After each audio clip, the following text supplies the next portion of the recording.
Dennis Rader, a monster who hid behind the mask of your average everyday guy next door as he strangled young girls, moms, and grandmothers in Wichita, Kansas, under the name of BTK, meaning to bind, to torture, and to kill. Dennis Rader was able to keep killing because nobody in Wichita would have ever guessed he was a serial killer. The helpful neighbor, the good father, the regular churchgoer, the president of his congregation, a reliable worker. Who served the city in various jobs, including dogcatcher and compliance officer, and was even a volunteer scoutmaster. You could not have imagined somebody that was walking around on the streets, being a compliance officer, measuring people's grass, was a prolific serial killer in this community. Taking pictures of himself being strangled, pictures of himself in women's clothing that he had gotten from crime scenes.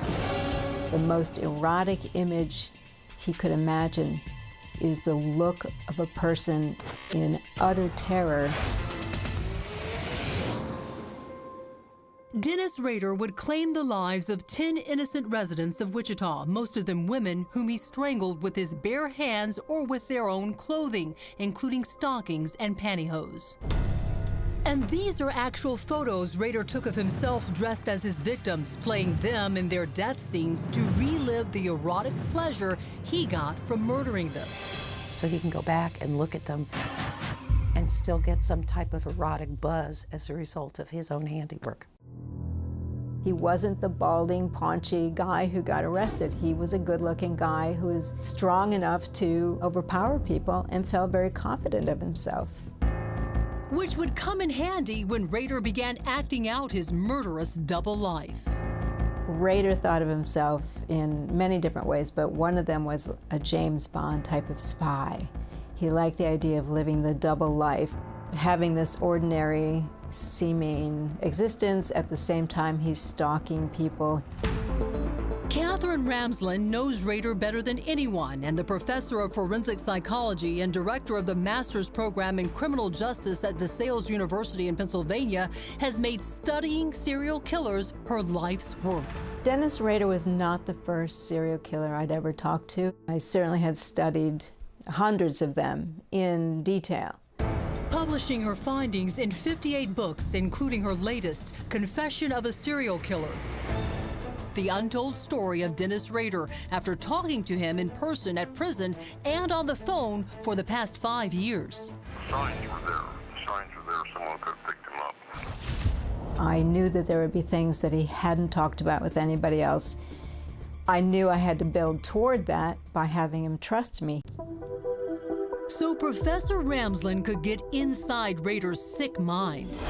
He wanted to be Wichita's boogeyman, that he could show up anytime, anywhere, and you never knew where he was going to be next. Controlling an entire city with fear.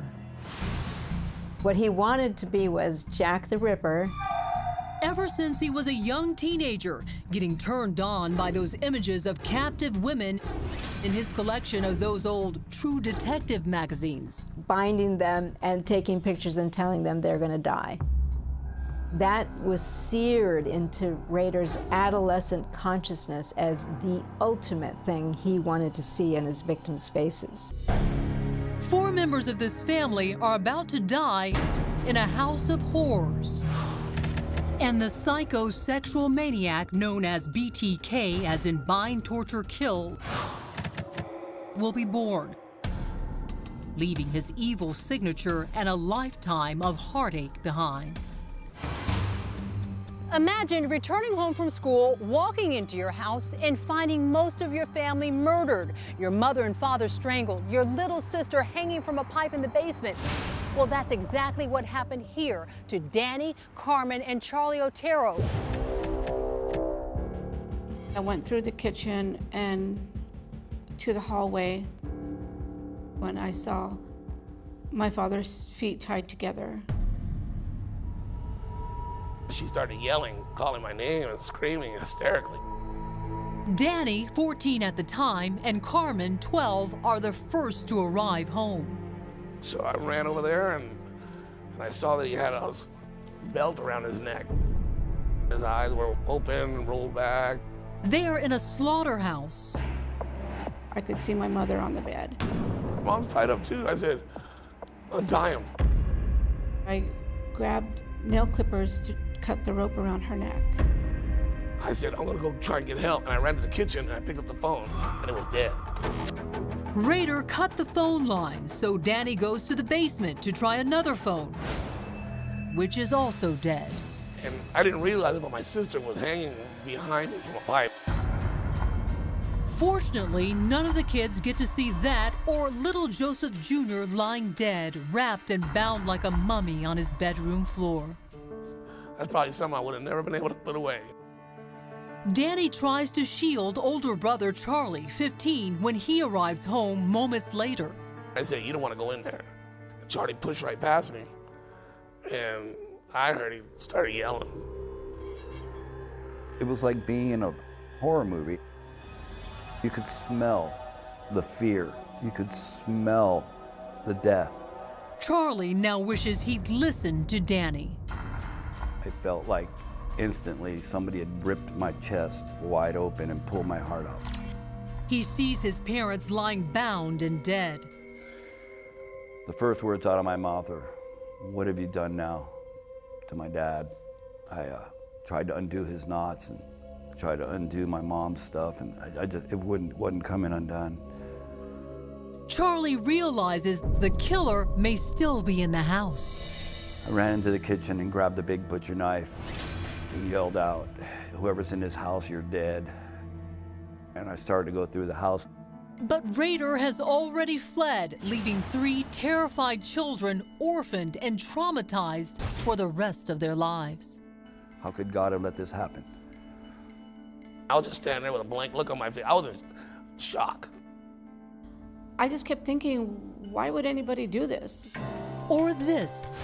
Recreate the hanging murder of Josephine Otero and photograph himself playing the role of his young victim. His mind worked different than normal people's minds work. He wanted satisfaction, and the way he got it was to do this. I just wanted him to feel the pain that he had caused my family. And so all I could think about was getting my hands on him. Now, after all this time, Charlie, sister Carmen, and brother Danny have finally come to terms with the emotional trauma they suffered when they returned home from school to find the rest of their family murdered by Rader. And I was with them as they returned to this house of horrors to say one final farewell to their loved ones and a nightmare that has haunted them their whole lives. You're okay with everything?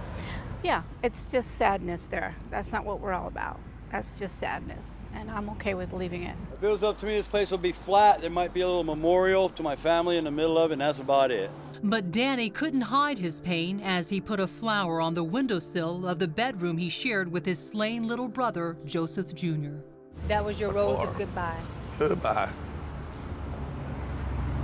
You're at peace. Very much so. I don't feel bad at all. I'm teary-eyed, but I don't feel bad at all. They're gone. They're in a better place than we were in. But the monster who sent them to their graves, Dennis Rader, apparently remains unrepentant about his hideous crimes. Does he feel any kind of deep remorse? I don't think so. And now he's bringing the case back to life.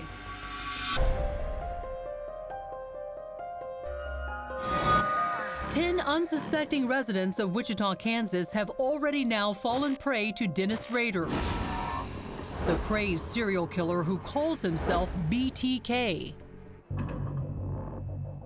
As in bind, torture, kill. It's really demented. Then the killing suddenly stopped, and the BTK case would go cold for the next 13 years until Dennis Rader decided to announce his 30th anniversary Claiming responsibility under his alias of BTK for all of his 10 killings in a bizarre media blitz of local TV stations, newspapers, and the police. He got these Barbie dolls, they were fashion dolls, I guess he called them, where he would make them look like the victims, and he'd send them in cereal boxes because he's a serial killer. Rader also sends his sketches, photographs, and mementos of his murders, along with his detailed writings about the killings, to get cops scrambling. So they had to follow all those leads. But cops get the last laugh when Rader foolishly sends a newspaper a computer disk that they can trace to his church where he had downloaded it. The excitement was palpable. The computer people, all the detectives, I was around then, they slipped this thing into the computer and up pops Dennis Rader. Rader would be arrested near his home. And then he folded like a cheap suit. Eventually pleading guilty to 10 charges of first-degree murder. Dennis Rader got 10 life sentences. And now he's brought the case back to life. Asking author and forensic psychologist Catherine Ramsland to give us this map he drew just for Crime Watch Daily. I also have here Rader's hand-drawn key to the map explaining how to find a grisly so-called buried treasure of drawings, photos, and evidence of his maniacal thrill kills and perhaps murders that police aren't even aware of. There were hidey holes that were never discovered by anybody, and where items still could be buried. And this is a tape of a telephone interview from prison in which Rader gives Crime Watch Daily more clues to reading that map. I drew a big circle around it, and there's a lot of other different things in that area. He realized that there's still a lot of stuff out there that nobody has found. It certainly didn't end up in police custody. Well, a lot of times when I get rid of stuff, I would bury it. And he talks about his so-called hidey holes on the map. One of them was real elaborate. I built it underneath the house. I used a plastic bucket and formed a concrete thing around it so you couldn't find it. Rader said many of the hidey holes are in abandoned barns and old sheds. There's quite a few of those around Kansas. Crime Watch Daily is forwarding the map and the key to it to the Wichita Police Department, as we also continue to investigate the BTK killer's roadmap to murder ourselves.